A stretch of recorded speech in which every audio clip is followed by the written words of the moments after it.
آخرت کی تیاری میں اپنے آپ کو مصروف رکھو۔ یہ 4 وصف اگر تمہارے اندر موجود ہیں تو تم متقی کہلاؤ گے۔ سب سے پہلا وصف کیا ہے کہ اپنے آپ کو اللہ جل شانہ کے خوف میں مبتلا رکھو، اللہ کا ڈر تمہارے سینے میں موجود رہے۔ اللہ کا ڈر کس معنی اور کس مفہوم میں ہونا چاہیے؟ عمومی طور پہ بندہ جس شے سے ڈرتا ہے اس سے وحشت بھی کرتا ہے، اس سے نفرت بھی کرتا ہے۔ سانپ سے ڈرتا ہے، بچھو سے ڈرتا ہے اور موذی جانوروں سے خوف زدہ ہوتا ہے، لیکن اگر ہتھے چڑھ جائیں تو انہیں چھوڑتا بھی نہیں، بلکہ ہمیں تو حکم دیا گیا اقتل الموذی قبل ان یوذی، قبل اس سے کہ موذی تم کو ایذا دے تم اس کا خاتمہ کر ڈالو، اگر تمہارے بس میں ہو تو تم انہیں مار ڈالو۔ تو عمومی طور پہ بندہ جس سے ڈرتا ہے اس سے نفرت بھی کرتا ہے، لیکن اللہ سے بندہ ڈرتا بھی ہے، اس سے محبت بھی کرتا ہے۔ تو یہ ڈر پھر کس مفہوم میں ہوا؟ تو کچھ اشیاء سے، کچھ لوگوں سے ڈر ان کے گزند کی وجہ سے ہوتا ہے، لیکن یہ ڈر جو اللہ کا بندہ مومن کے دل میں ہے یہ محبت کا ڈر ہے۔ جب کوئی کسی سے پیار کرتا ہے تو اس کی ناراضگی سے ڈرتا ہے، وہ روٹھ نہ جائے، وہ ناراض نہ ہو جائے۔ میری زندگی کا سارا سرمایہ تو اس کی خوشیاں ہیں، اس کی خوشی میری زندگی کا جمال ہے، اور اگر وہ روٹ گیا تو میری زندگی اجڑ جائے گی، میری زندگی کا سارا نور ختم ہو جائے گا، میری زندگی کی ساری خوشیاں ختم ہو جائیں گی۔ تو اللہ سے ڈرنے کا مفہوم بھی یہی ہے کہ جب بندہ اس سے پیار کرتا ہے، اور مومن کی شان ہے والذین آمنوا اشد حبا للہ، جو اہل ایمان ہیں وہ سب سے زیادہ اپنے رب سے محبت کرتے ہیں، ٹوٹ کے چاہتے ہیں اپنے رب کو۔ تو جب اتنی محبت کرتے ہیں اپنے رب سے تو وہ ڈرتے ہیں کہ کہیں ہمارا رب ہم سے روٹ نہ جائے، ہمارا رب ہم سے ناراض نہ ہو جائے۔ تو یہ احساس جب انسان کے ساتھ ہمیشہ جڑا رہے گا کہ میرا اللہ مجھ سے ناراض نہ ہو جائے، تو پھر اس کی زندگی کتنی خوبصورت ہوگی اور وہ گناہوں سے کیوں نہیں بچ پائے گا۔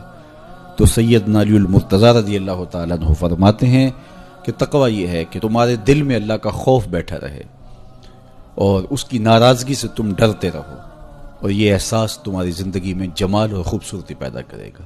دوسری بات، قرآن مجید پر تمہارا عمل ہو۔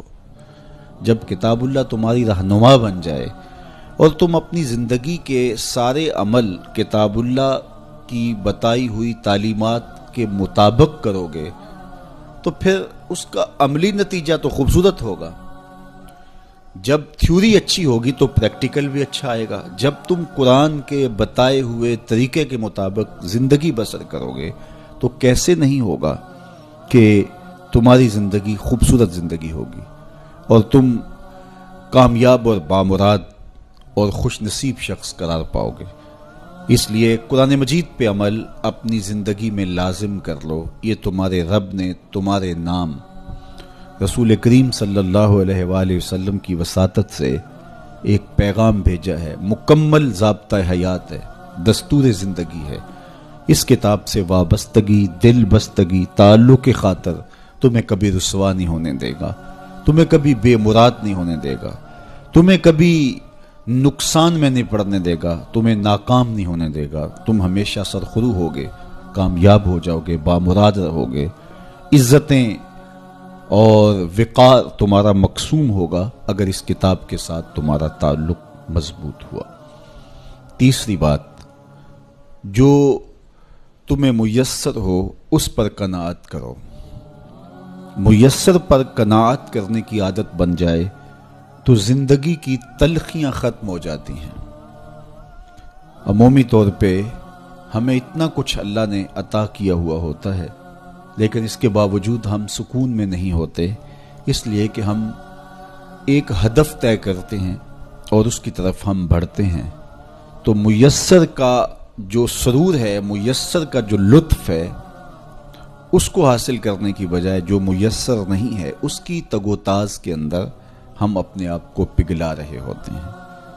تو اس لیے ہم جب اللہ کے دیے گئے پر قناعت کریں گے، ہاں آپ زیادہ کی کوشش کر سکتے ہیں اس نیت کے ساتھ کہ میں دوسرے ضرورت مندوں کی ضرورت بھی پوری کروں، لیکن اطمینان آپ کو یہ ہونا چاہیے کہ جو مجھے میسر ہے، یہ میرا مقدور تھا، یہ مجھے مل گیا، اور اگر میرا مقدور کوئی اور بھی ہوا تو وہ بھی مجھے مل جائے گا، اور ملے گا تب جب اس کا وقت ہوگا، وقت سے پہلے نہیں ملے گا۔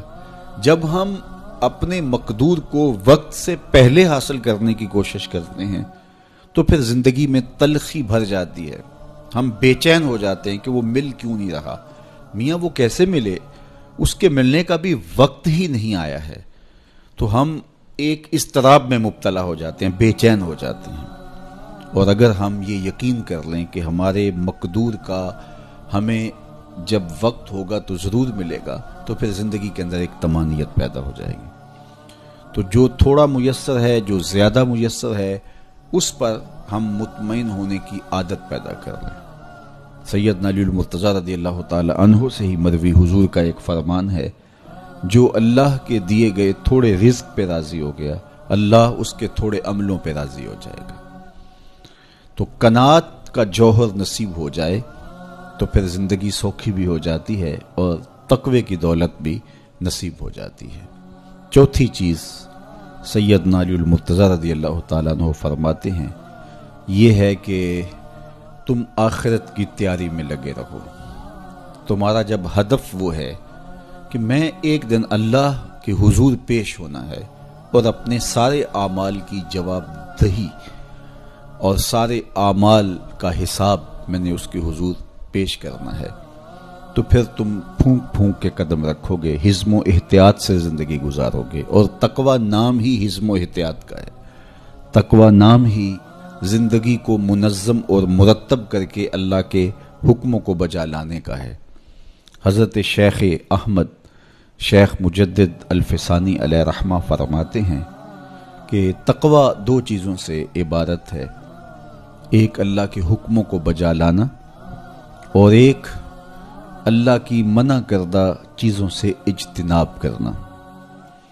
اور بڑی خوبصورت بات آپ نے کی، فرمایا اللہ کے حکموں کو بجا لانا، اس کی اطاعت اور فرما برداری کرنا، یہ تو فرشتے بھی کرتے ہیں اور انسان بھی کرتے ہیں، لیکن وہ چیزیں جو منع کی گئی ہیں ان سے رک جانا تو یہ کام صرف انسانوں کا ہے، چونکہ فرشتوں کے اندر تو یہ چیز ہی موجود نہیں ہے، ان کے اندر خواہشات رکھی ہی نہیں گئی جن سے وہ رک جائیں، آرزوئیں رکھی ہی نہیں گئیں جن سے وہ باز آ جائیں۔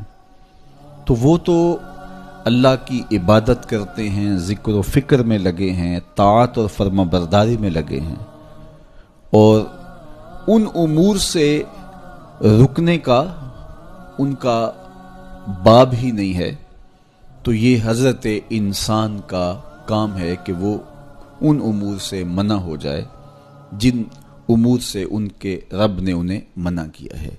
تو یہ شے حضرت انسان کو ممتاز کرتی ہے اور تقوی کے حصول کا ذریعہ اور ضامن بنتی ہے۔ اللہ جل شانہ کے منع کردہ کاموں سے رک جائے اور اس کے حکموں کو بجا لانے کی کوشش میں لگا رہے، یہ تقوی کہلاتا ہے۔